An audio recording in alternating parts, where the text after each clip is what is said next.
So I made this sauce, a couple reasons. Number one is to show you the basics of lacto fermentation. This is a brine fermentation, meaning that I took a salty water solution, covered papaya and chili, let it ferment for a month and a half, and then made the sauce with that. Number two is so that I could put my Duroc pork tenderloin on the smoker. As that pork's smoking up, it's gonna get basted with the sauce. It's gonna get smoky, it's gonna get spicy, it's gonna stay tender, juicy. Start with the fermentation process, then we'll make the sauce, and then very, very quickly I'll show you how I put my pork tenderloin on the smoker, baste it, plate it, eat it, bang, spicy again. So let's get started with the fermentation process. We need a fermentation weight, a digital scale that reads in grams, and a 32-ounce mason jar. First ingredient we're gonna work with is these red chilies. Cut the stem end off, and then cut each pepper in half. Look inside each pepper to make sure everything looks good, nothing's moldy, nothing's rotten. The seeds and the placenta I'm going to remain intact because I want this sauce to be as spicy as possible. Go ahead and give the chilies a rough chop. If you're sensitive to capsaicin, I recommend wearing rubber gloves. Once all the chilies are rough chopped, go ahead and put them into a bowl. Next ingredient we're going to work with is this maradol papaya. This is a very big papaya, it's delicious. I cut the papaya in half and I'm cutting the rind off of it, and cutting each basically section off of the papaya around the seed cavity.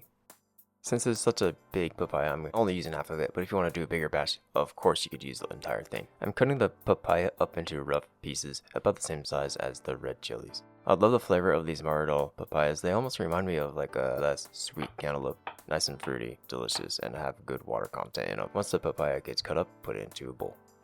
So the next step we have is putting a mason jar onto the digital scale, set up the grams, and tare it. Add the ingredients.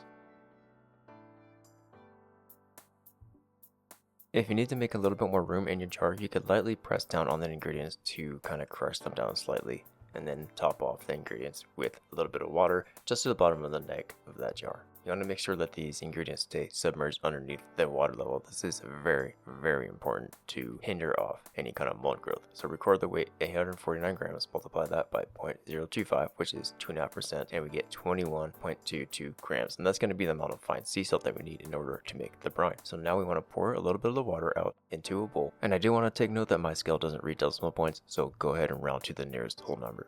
Next, you want to place a dish onto the scale. Tare it once again. The salt that I like to use is fine sea salt. It dissolves the best in the water and it doesn't contain any anti-caking agents, it's not iodized, and is not full of preservatives. Add the 21 grams of salt to the dish and add the salt to the water that came out of the jar, whisking the salt to the water to fully dissolve. Now add your newly made brine back to the jar with the papaya and the red chilies. Now we need to keep the ingredients submerged underneath the brine level. I'm using a glass jar. If you have a fermentation weight, you could use that, or you could use a Ziploc bag full of water. The glass dish that I have under the jar is just to catch any kind of overspill. To keep any fruit flies or other contaminants out of the jar, I'm putting cheesecloth over the opening of the jar and securing it with a mason jar lid ring. If you have a lid with an airlock on it, you could absolutely use it here. As I mentioned a little bit earlier, I let this ferment for about a month and a half. You want to leave this on the countertop at room temperature away from direct sunlight. Personally, I like to keep my fermentation projects in a spot in my pantry. After day 3 or 4, you should see signs of fermentation that should look like little tiny bubbles starting to form on the outside skins of the ingredients, and then you should see a very light bubbling inside the brine itself. So the next step in the process is to make the sauce. This has been sitting in the brine for about a month and a half. Really, really great developed flavor, right? First thing that we need to do is take a look, make sure there's no mold growth going on inside there. There is a little bit of a yeast buildup, but that's pretty normal, especially when you start fermenting ingredients that have higher sugar content, like papaya has a good amount of sugar content naturally, right? The yeast buildup is not gonna hurt you, but before you do make the sauce, use a small ladle or spoon, just kind of skim it off, just kind of give the sauce kind of an off taste to it, yeah? I want to halt this fermentation process. You could definitely skip this process if you want to keep the beneficial bacteria.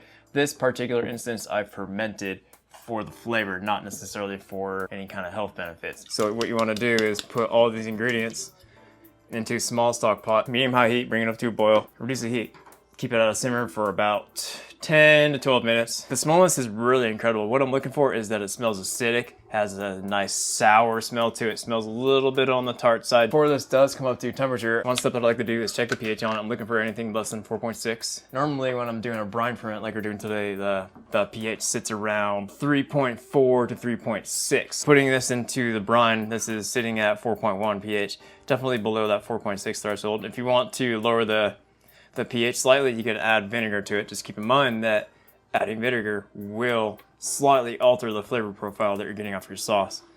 But if you're looking for longevity and kind of a shelf-stable sauce, then you want to add vinegar to it, lower that pH. pH meters aren't super expensive, but they're definitely worth an investment if you ferment a lot and you want to make sure that you're fermenting foods and they're safe to consume out of the fermentation process.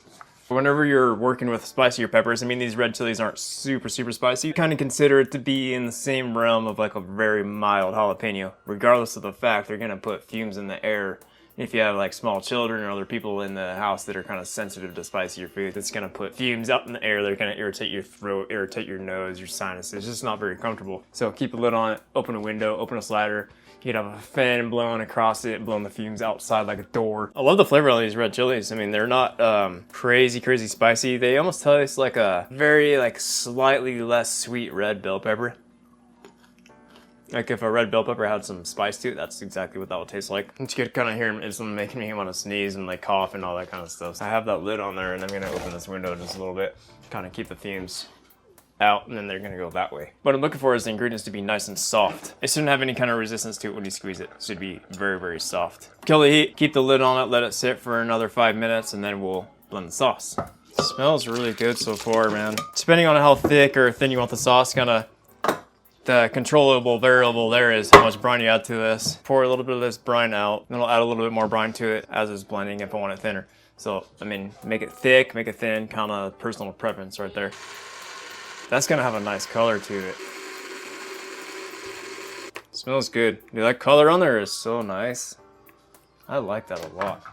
I like having smoother sauces, so strain the thing out. Depending on how good your blender is, if you have a Vitamix, you probably don't have to do this. Grab a small ladle, got a mesh strainer right here, and then very carefully use the ladle and you lightly just swirl that sauce around and it goes through the mesh. What's left behind is the pulp, if there is any, and the seeds. I love the consistency on it. It's nice and smooth. It's perfect, kind of how I like it. You're gonna want to let this cool down. If you want to check the pH on it after the fact, you definitely want to let this cool down. Then add a little bit of vinegar to it if you want to lower that pH, depending on if you want it shelf stable or if you're gonna store it in the fridge. There's a little bit more of a heat to it than I expected. Yeah, like I said, it's like a very mild jalapeno. It has a great flavor. This is a sauce for like this kind of people that don't really want to have a killer hot sauce, but they want to have a sauce that has just enough spice to it. Just gets your attention a little bit. This is that kind of sauce. I usually keep my sauces in mason jars. If you have hot sauce bottles, that works just perfectly too. It's gonna fill up this little 2-cup mason jar that I have just perfectly, dude. So one of the main reasons that I made this sauce today for me was so that I could put some of my Duroc pork tenderloin on the smoker. Luckily, the weather's holding up nicely today. As this pork is smoking up, I'm gonna baste it with this beautiful hot sauce. Get a nice, kind of a hot sauce glaze on there. Nice and smoky. Freaking amazing on the flavor. The very first thing I like to do to the pork is pat it dry and then add a good amount of kosher salt to the outside of it. I'm letting the pork sit with the salt on it at room temperature for about 45 minutes to an hour before I put it onto the smoker. The main heat source for the smoker is going to be lump charcoal, and then for the smoky flavor I'm using oak. I love having a nice thick smoke on this, especially when I'm pairing it with this hot sauce. It just works incredibly well. After about an hour of smoke time with the pork, it's about 93 degrees internal temperature. This is when I like to start basting the pork with the hot sauce.